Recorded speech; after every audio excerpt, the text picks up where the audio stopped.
In this episode, we're talking about setting boundaries and teaching self-control to preschoolers. We all know that we need boundaries with psychopaths and narcissists, but what about our own children? How young should we be setting boundaries? And what kind of boundaries are appropriate with your own children? My name is Eliza Southwell, and this is how I train my children well. So when you take your baby home from the hospital, you're all hormones and no brain. You respond to your baby's every cry, and your baby doesn't have the capacity to be manipulative. I think, at least in my experience, my hormones forbade boundaries with my babies. But that changed a little bit when my babies got teeth. Both my sons were breastfed, and I was warned, oh well, just wait till they have teeth, they won't be breastfed then. So I had some warning that it was coming. And for those of you who don't have children with teeth and don't know what I'm talking about, they bite. They're not being vindictive, they're just curious, but it really hurts. So what I did with both my boys was, if they bit me, I would flick their cheek so that they know, no, that's not nice, please don't do it, and I will respond. Another method I've heard for approaching this that I like, but I didn't do myself, is to unlatch immediately and sit them somewhere by themselves and let them cry for a while until I've recovered. And then they obviously associate the, oh no, mum's gone, with I bit her. I think that was from Bratbusters. Love that channel. You should absolutely check it out. And I will be trying that out next child. So that was the first behavior in either of my boys that I had to respond to with a boundary. And then at about 10 months, Lincoln learnt to cry manipulatively. Lincoln wanted to be held all the time, and I really wasn't able to do that because there are times when other things just need to get done that require two hands, like draining pasta water. And what I found challenging about this age was that there's no defiance in what he's doing, even when he's having a tantrum. He's just exploring cause and effect and how he interacts with the world. One afternoon, I found myself playing a game with him. I didn't mean it to be a game. It wasn't supposed to be a game, but it was. And the game was Lincoln would touch the buttons and dials on the dryer, and I would flick the back of his hand and say no. And he would take his hand away and look at me and then put his hand back, and the game would repeat. And once he'd done that 5 or 6 times, I realized, look, I don't want corporal punishment to be part of a game. At 13 months, we'd figured out something different. He's not allowed to touch the TV remote. If he picked it up, I would say, no, put it back. And then he would go and put it back, and I would say, oh, good boy. And then, obviously, he liked being told he was a good boy. So it turned into a game.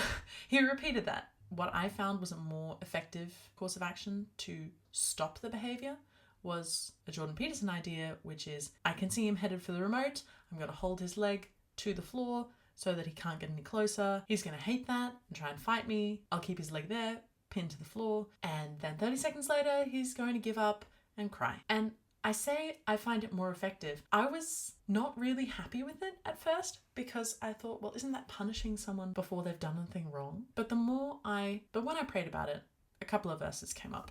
So Genesis 11, Tower of Babel. God sees that the people haven't spread across the whole world. They're congregating in one place, which was not what he told them to do. And then more than that, they're building a tower, really, really, really tall tower, which presumably, the flood story tells us that the floodwaters reached above the tallest mountains. So presumably they're building this really tall tower because the flood's still in living memory. And if God sends another flood again, which God has promised not to, but hey, they don't trust him. If God sends a flood again, they're all going to go up right to the top of the tall tower, and then they'll be safe from any accountability of God's. So God sees what they're doing. They haven't finished the tower yet.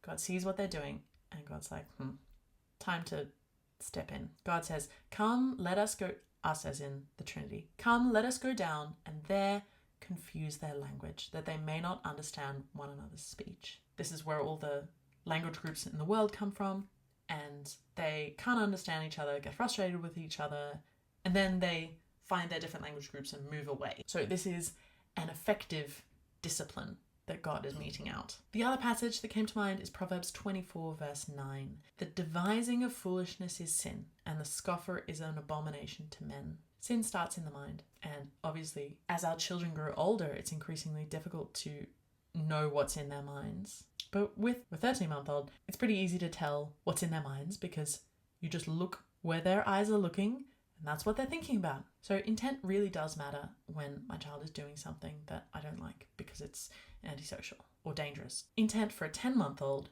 is usually I'm hungry or I'm tired or I'm just exploring the world and seeing what my agency is. For a 3-year-old, absolutely, there's hungry, tired, exploring the world. But then on top of that, there's enjoying forbidden things and defiance.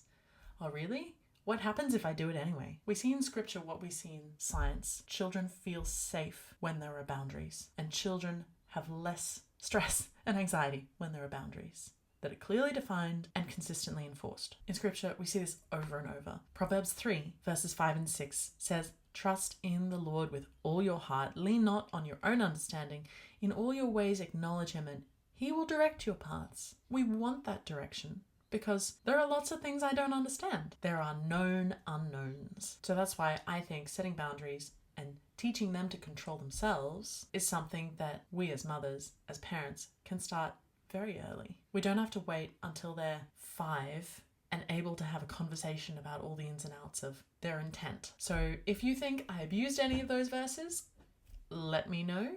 If there are other verses on this topic that you want to chuck down in the comments, please feel free. And if people have pushed back on you for any of this, I'd love to understand their reasoning better as well. Because having conversations is one of the ways that I think better. That's all for today on The Well-Trained Child.